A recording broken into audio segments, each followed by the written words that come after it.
উত্তরের দিকে তো ঝাপট এটা আসছে, খাটের তলায় ভাসছে জল, পুরো ঢুকে গেছে খাটের তলায়। বলো তুমি এত জল কি করে বের করবে? কি বলছো তুমি? জল বেরিয়ে আসছে, তুমি বলছো খুব একটা বেশি জল না? স্পঞ্জেই জল হচ্ছে না। বাবা কাপড় দেওয়া রয়েছে, এদিক থেকে কত ইয়ে করা হচ্ছে দেখো। ওই দেখো ওই দেখো জল ঢুকছে, দেখো এইখান থেকে এইগুলো থেকে।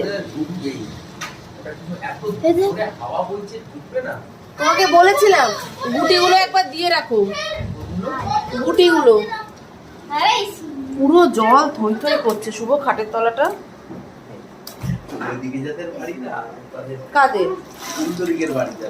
কিছুই হবে না, হাওয়াটা তো সম্পূর্ণ তোমার দক্ষিণ দিক থেকে, এই উত্তর দিক থেকে আসে। তাহলে ওদিকে যাদের ফ্ল্যাট তাদের হবে না, তাদের আরো বেশি হবে।